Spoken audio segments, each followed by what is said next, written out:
Bonjour à tous, ravi de vous retrouver ici à Lyon pour la première étape de la tournée Smart Industrie. Nous sommes au Palais de la Bourse, le siège de la CCI Lyon Métropole Saint-Étienne Roanne. Et à l'heure où tout le monde parle de réindustrialisation, d'industrie verte, d'industrie 4.0 ou encore de start-up industrielle, eh bien Bismart a voulu savoir qu'est-ce qui constituait finalement un terreau favorable à l'essor industriel.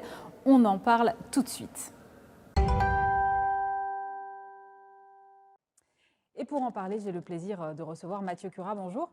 Bonjour Aurélie. Vous êtes le cofondateur et président d'Optimistic, éditeur de solutions digitales pour améliorer la performance industrielle. À vos côtés, Philippe Valentin, bonjour.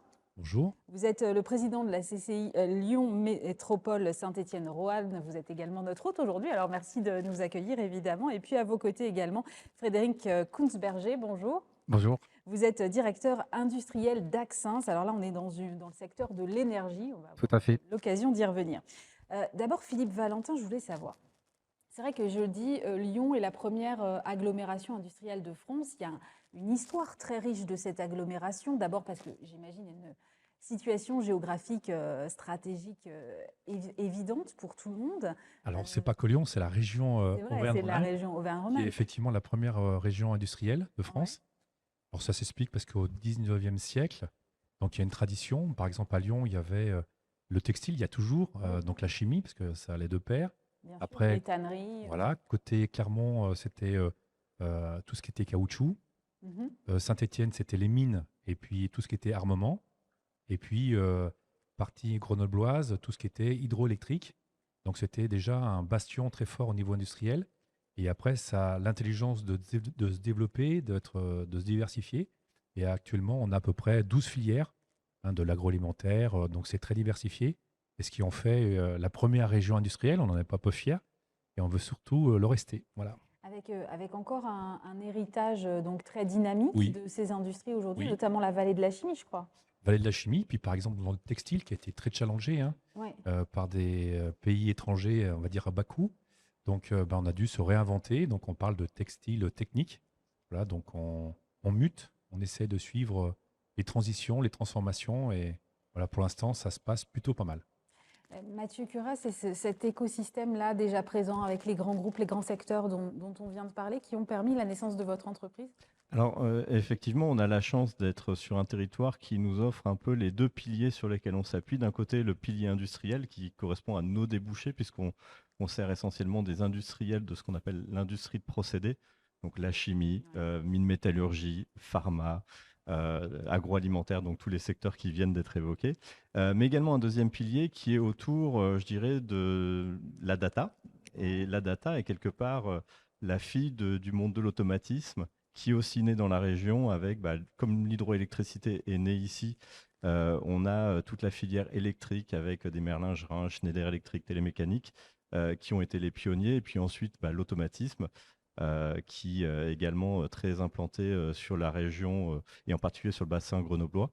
Ce qui fait que du point de vue des compétences autour de la data, il y a un gros historique. Et aujourd'hui, sans dire de bêtises, il y a à peu près 80% de l'édition de logiciels pour l'industrie qui est réalisée en Auvergne-Rhône-Alpes pour la France. Ouais.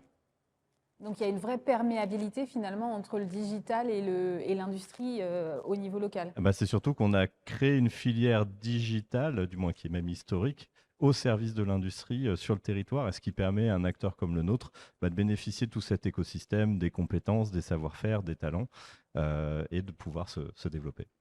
Frédéric Kunzberger, Axians est une société française, je disais, dans le secteur de l'énergie. Vous êtes présent sur les secteurs du raffinage, de la pétrochimie, du traitement de gaz, des énergies renouvelables et de l'eau. Donc vous faites vous aussi partie intégrante finalement de cet écosystème industriel régional. Oui, complètement. On est filiale à 100% de IFP Énergie Nouvelle, dont le centre de recherche est sur Solèze, en région Rhône-Alpes, très proche de Lyon, avec, on peut aussi dire que nous sommes dans les 4 leaders mondiaux dans la publication de brevets orientés sur la transition énergétique. Et la vocation d'Axens, en fait, c'est de valoriser tout ce savoir-faire d'IFPEN dans le domaine quelque part de la conversion des hydrocarbures, qu'ils soient d'origine fossile, mais de plus en plus biomasse, dans la captation du CO2, dans le recyclage du plastique. Et pour ce faire, la data devient de plus en plus importante. Et comme le disait Mathieu, on est sur une stratégie de plus en plus introduire la data dans nos opérations. Qu'est-ce qu'elle vous apporte, cette data, concrètement? Alors concrètement, la data à la base, c'est qu'il n'y a pas de progrès sans mesure. Ça, c'est la base. On a besoin de données pour objectiver la performance, la partager avec toutes les compétences de l'entreprise, la mettre au cœur de l'entreprise. Et ensuite, je dirais, en faisant le rapprochement entre l'être humain est allé sur la Lune avec une certaine capacité de calcul, on va sur Mars maintenant avec 1 milliard de fois de plus de capacité. On est capable de piloter des engins sur Mars. Ça s'est fait en 50 ans.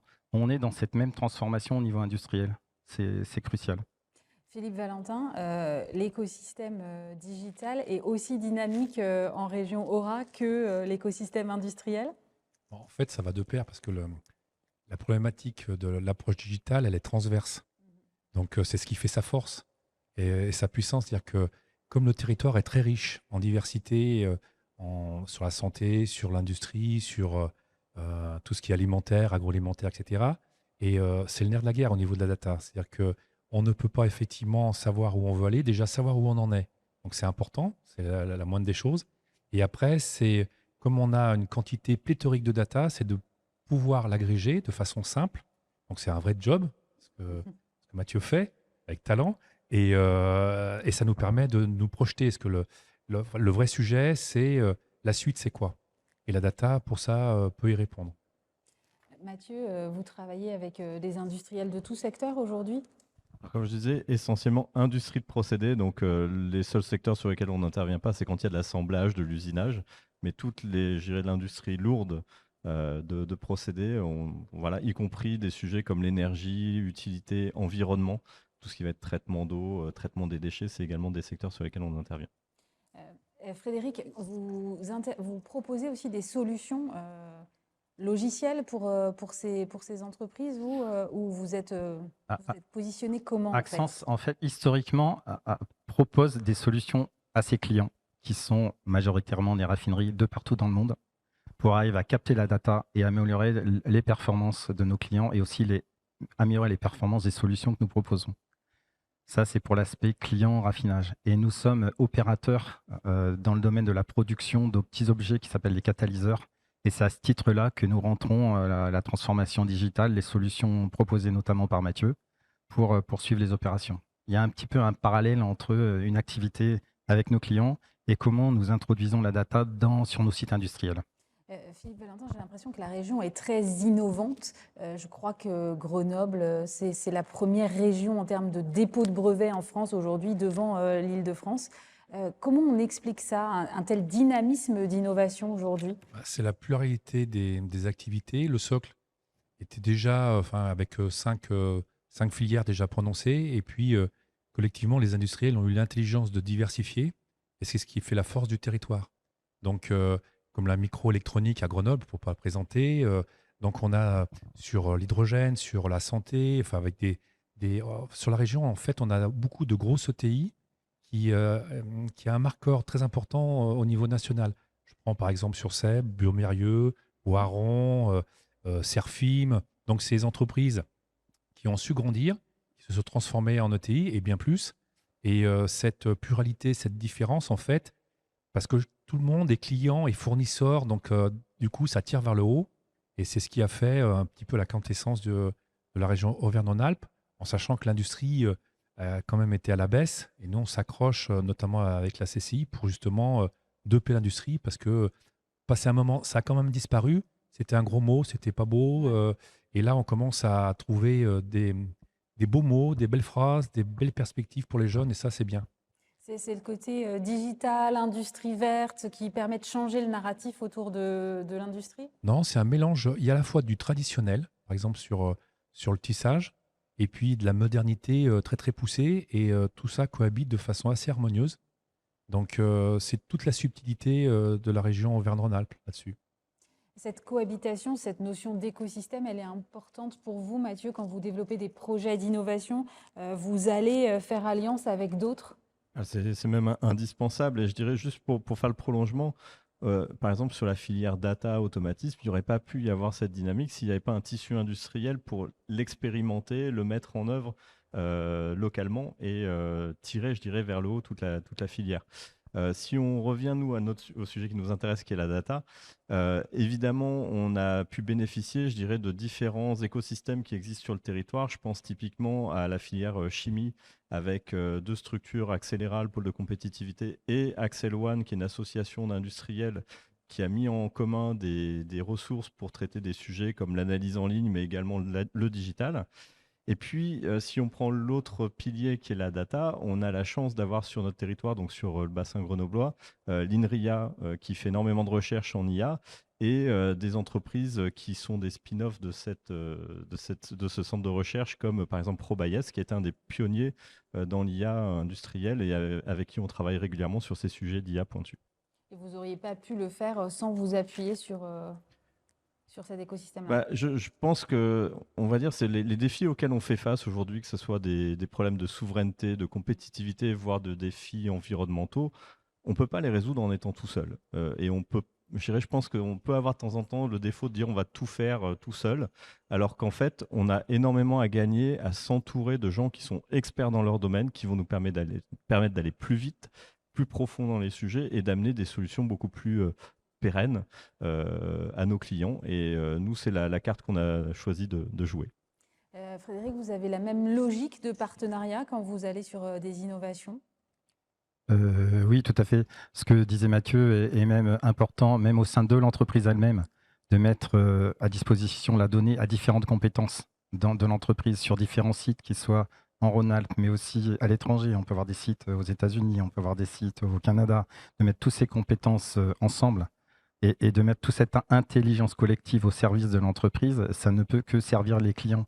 Et ensuite de créer les ponts avec les clients. Les data, une fois bien maîtrisées, architecturées sur nos sites, vont faire le lien tout naturellement avec les clients, les compétences nécessaires.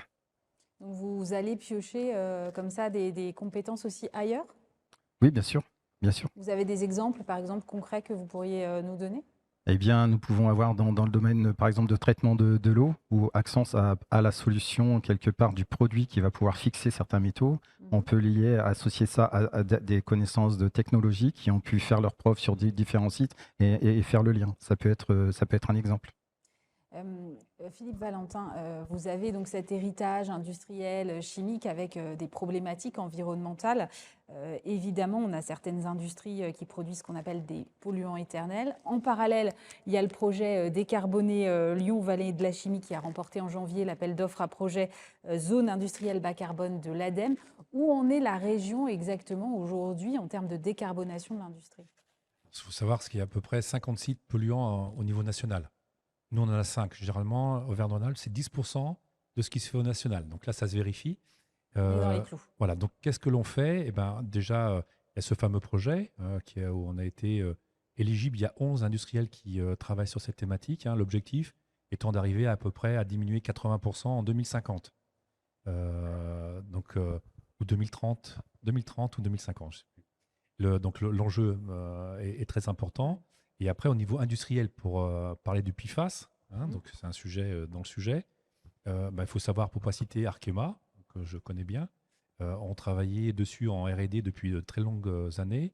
En novembre 2022, ils ont traité la partie traitement en amont pour justement changer de procédé. Et dans tous les cas, en 2024, c'est où on trouve un substitut, où on trouve un autre procédé. Donc, c'est la deadline qui se sont... Alors, c'est engageant à préciser, parce que c'est important de le dire. Ils respectent strictement la réglementation industrielle, parce qu'ils ne sont que sur le PFAS et pas sur les autres. Il y a des décrets préfectoraux où ils sont vraiment dans le cadre. Et c'est vrai que c'est une logique, il y a une volonté industrielle d'assumer cette transition. Quel rôle peut jouer la CCI pour accompagner ces entreprises-là sur ces problématiques? Oui, parce qu'on accompagne, en fait, nous-mêmes, on a des experts. On suit à peu près sur la volumétrie, sur la filière industrie, 1200 entreprises par an. On fait des visites, on fait des études de carbone, on travaille sur le photovoltaïque. Même nous, à titre d'investisseurs, on investit sur le territoire. Je vais faire un petit peu de pub sur Eurexpo. Il y a 13 hectares qui vont être réalisés où la CCI est bien sûr partie prenante parce qu'on est actionnaire avec GL Evans. Là, donc, toute cette dynamique de transformation, on l'opère avec les industriels. On le fait soit avec nos experts en interne, soit associé avec des dispositifs avec la BPI, avec l'ADEME, pour montrer l'intérêt, et y compris économique, d'une transformation assumée. De toute façon, on n'a pas le choix. Frédéric, vous aussi, vous êtes sur ces sujets de transition de l'industrie lourde. Je crois que vous avez des projets dans le e-kérosène, la production butadienne à partir d'éthanol biosourcé ou encore de recyclage de PET. Je prends mes notes parce que ce sont des termes un peu compliqués. Le recyclage de PET est complètement d'actualité avec ce site qui va démarrer sur Saint-Maurice-de-Bénaud en relation avec nos collègues de Touré. Et c'est là où on va pouvoir aussi mettre la data, très probablement nos connaissances avec celles de Touré pour pouvoir développer cette usine. Le principe est assez simple, encore que derrière tout le savoir-faire pour transformer ces produits qui sont finalement des hydrocarbures, avec tout notre savoir-faire, on va pouvoir faire d'une bouteille de plastique, on va pouvoir la transformer en un hydrocarbure qui va ensuite redevenir un plastique. Donc c'est pour ça que quand on parle de transition énergétique, tout le savoir-faire dans la connaissance du carbone et de l'hydrogène, qui est un hydrocarbure, est très important pour l'avenir. Mathieu, on parle beaucoup de data depuis le début. Comment est-ce que la data peut servir la décarbonation ? Alors, elle peut servir la décarbonation sous différents aspects. Il y a un premier aspect qui est, je dirais, qui était présenté précédemment, c'est vraiment la performance industrielle, c'est-à-dire que réduire partout la nécessité, du moins la consommation d'intrants au niveau industriel, que ce soit de l'énergie, de la matière première. Donc, comment on optimise les procédés pour réduire ça, mais également réduire les émissions. Et donc, la data permet, en termes de mesure et d'optimisation, de faire ça en ayant une meilleure connaissance des procédés. Le deuxième aspect sur lequel on va pouvoir jouer et qui est en train de se construire, c'est une thématique qu'on pourrait mettre sous le nom de continuité numérique. C'est-à-dire que quand on parle de biosourcés, quand on parle d'économie circulaire, on introduit de la variabilité dans les intrants industriels. Quand on va prendre une matière biosourcée, elle a de la variabilité naturelle.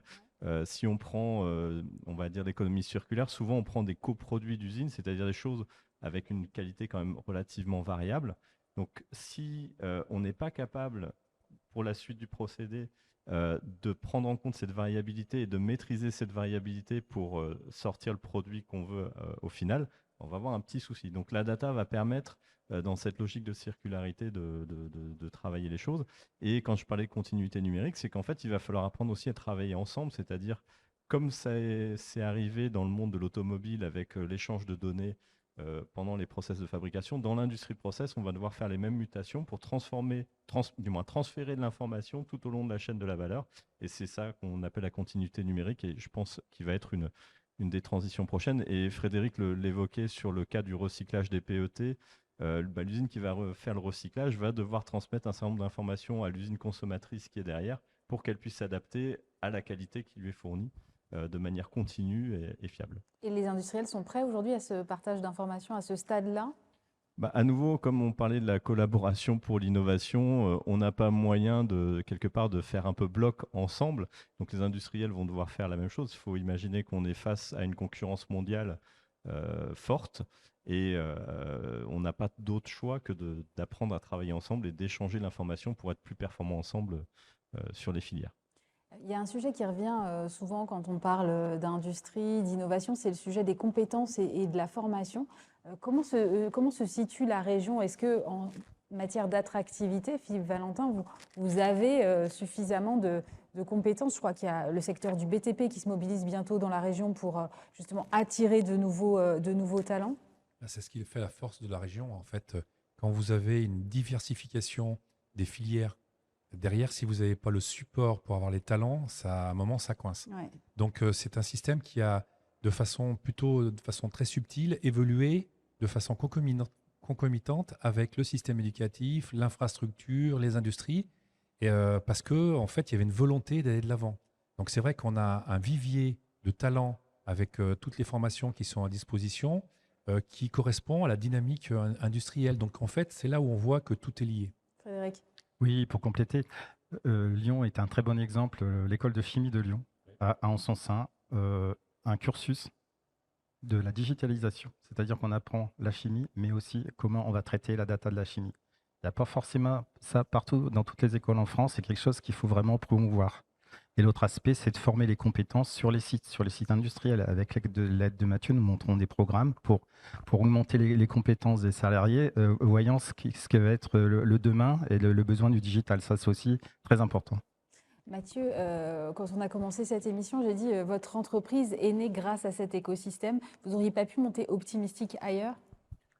Je pense qu'on n'aurait pas eu le même développement, surtout on aurait pu monter l'entreprise ailleurs, mais on n'aurait pas eu le même développement puisque l'écosystème du territoire, et je pense en particulier l'écosystème autour de la chimie, nous a énormément aidé, nous a permis d'identifier les premiers projets collaboratifs sur lesquels travailler ensemble. Je crois, je ne les compte plus, on doit être au 3e ou 4e projet de R&D avec des filières de la chimie sur le bassin Auvergne-Rhône-Alpes. Et clairement, c'est quelque chose qui nous a permis d'avancer beaucoup plus vite dans tout un tas de domaines. Philippe Valentin, si on devait résumer, quels sont les grands points forts du territoire aujourd'hui ? Je dirais diversification, un socle solide au niveau des talents. Une spécificité, c'est qu'on se targue, mais c'est vérifié très, très souvent, la capacité à travailler ensemble, malgré les différences, y compris sur l'écosystème. Donc ça, c'est un vrai marqueur. Et je pense que tout ça, avec des personnes emblématiques qui ont construit ce territoire, ont permis d'arriver à... On est quand même le territoire le plus prisé industriellement. Quand une entreprise cherche en France à trouver un point d'attache, c'est vrai que la région est souvent dans le top 5 parce que c'est une somme d'éléments que nos aînés ont construits avec beaucoup de sagesse et de vision et puis qu'on essaye de garder dessus. Donc c'est un tout, c'est un mélange, une alchimie très fine et qui favorise la pluridisciplinarité. Donc, ce qui nous permet, quand il y a une petite défaillance sur une filière, de pouvoir s'appuyer sur d'autres filières et puis après d'embarquer tout le système. Je pense que c'est ça essentiellement. Merci beaucoup à tous les trois. Philippe Valentin, président de la CCI de Lyon Métropole Saint-Étienne-Roanne, Frédéric Kunzberger, directeur industriel d'Axens, et Mathieu Cora, cofondateur et président d'Optimistic. Merci d'avoir été avec moi pour cette première étape de Smart Industry. Merci. Merci. Smart Industry vous a été présenté par Optimistic.